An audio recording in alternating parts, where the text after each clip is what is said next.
It was a simple act, a common thing that each one was accustomed to, having their feet washed. Usually when they would come into a house, it was done by a servant or a slave or maybe someone of the house, but in this case it was a little different. Of course, after being out in the dust and dung of the city, washing of the feet was proper, but this time it was different. Jesus did this with a purpose. It was not an incidental, accidental foot washing, a just because and since you're here kind of foot washing. That would have been done when they first came in. No, he deliberately got up from the table where everyone knew he was the head. He began taking the role of the servant. They had already had the meal that we will be sharing. They had already done that, but he knows he's going to be sharing his last lesson with them. And so he begins as teacher without saying a word, just caring for what is essentially a basic need. He wasn't showboating. He wasn't making a big deal. Just caring for each disciple, going from each one, washing each one's feet, even the one who would betray him. His feet were also washed. Even the one who would deny him, although he threw a little bit of a fit. Even the ones who would run away from him. Wait, that's all of them. He washed all their feet, not because they were worthy, but why? Jesus explains it as an example. Even though Peter tried to make it a spectacle, I love Peter. Jesus would have none of it. It's not about you, Peter. This is a teaching moment, not a presentation. This is not an awards ceremony where Peter can get up and steal the show.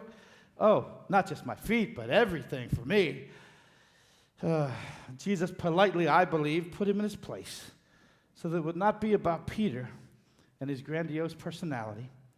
It would be about all of them and about Jesus, because that's what it was. Jesus calls it an example, but what is it an example of? We hear foot washing, and many people tend to shy away. See a lot of empty seats. We don't think we need our feet. We don't think we need them washed, cleansed. And if it is some sort of show, well, we don't want to be in it. We don't want to show off our feet. But it is not about the action that Jesus is taking. That's just the incidental. What it's really about is the posture that Jesus is taking. So he's taking the position of the servant, and he's putting the disciples in the position of those to be served. It's about Jesus taking the position of humility, the humble servant, the one who, though he is Lord and teacher, and we know King and Messiah, he's not too good to do the mundane and ordinary things that we all need. They need it, in fact, every day. And he does it without anyone asking him to wash their feet, without anyone even thinking about it being necessary. Notice nobody says anything except for Peter. He goes from one to the other, treating everyone the same until Peter tries to make it a big deal. But Jesus would not give in to that. It was important for Jesus that each of them were treated the same, that each one treated with the same honor, regardless of what he knew about what they would do, where they would go, how it would end up. Each one worthy of the same value and the same respect. To hold one above others would have changed the whole example. So while Peter was true to himself and trying to prove his love by his grandiosity, Jesus just sat him down and washed his feet just like everyone else. No better, no worse, equally honored, equally valued. Of course, there was a distinction between Jesus and the disciples. They all knew, as I mentioned, that he was the teacher and they were the students. He was the one deserving of respect from them.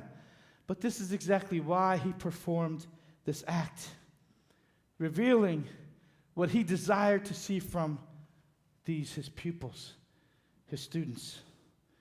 Humility for themselves and honor for others.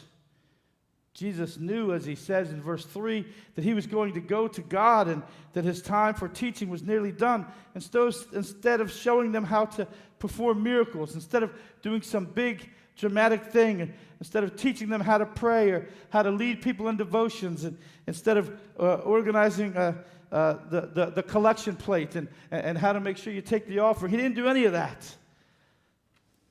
The lesson this night, his final lesson, which would be, you would think, the most important. Be humble and honor others. That's the example he's giving. That's the lesson he's teaching. And especially, he says to the disciples, each other. Especially these, your partners in ministry. These who have been through it all with you and are still by your side. Honor them, respect them, have humility toward them, treat them in a way that is good and righteous. This is the example he gives. Now, he uses foot washing to teach it. Perhaps he could have chosen something else. Perhaps he could have cleared the table or done something, but he chose foot washing. But the example is more about posture than about podiatry. Taking care of others' needs instead of demanding that they take care of yours.